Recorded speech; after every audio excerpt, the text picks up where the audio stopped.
بسم اللہ الرحمن الرحیم۔ تورات اللہ تبارک و تعالیٰ کی 4 مشہور کتابوں میں سے ایک کتاب تورات ہے، جو حضرت موسیٰ علیہ السلام پر نازل ہوئی۔ قرآن میں ہے کہ حضرت موسیٰ علیہ السلام جب کوہ طور پر 40 دن کے لیے اللہ کے حکم سے گئے تو حضرت ہارون علیہ السلام کو اپنا نائب بنا کر کے گئے۔ اس دوران سامری نامی ایک منافق نے موقع کو غنیمت جانا اور سونے کا ایک بچھڑا بنا کر یہودی قوم کو بہکایا کہ یہ تمہارا خدا ہے۔ وہ لوگ اس کی پوجا میں لگ گئے۔ حضرت ہارون علیہ السلام نے منع کیا تو قوم ان کے قتل کے در پہ ہو گئی۔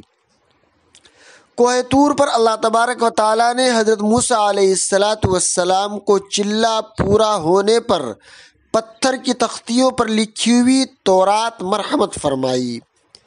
حضرت موسیٰ علیہ السلام جب قوم کے پاس واپس آئے تو ان کو بت پرستی میں دیکھا، بہت غصہ ہوئے اور حضرت ہارون علیہ السلام نے اپنا عذر پیش کیا۔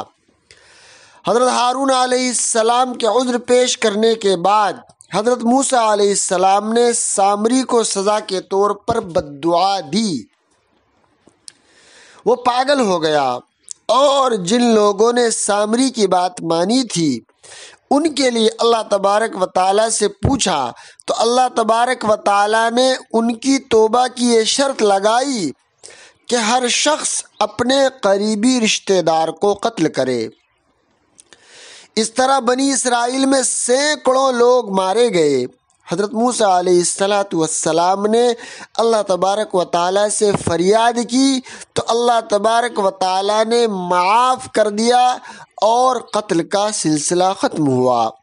ہمارے زمانے میں جو تورات پائی جاتی ہے وہ اصل تورات نہیں ہے، اس لیے کہ اس میں بہت ساری بعد کے لوگوں نے تبدیلیاں کر دی۔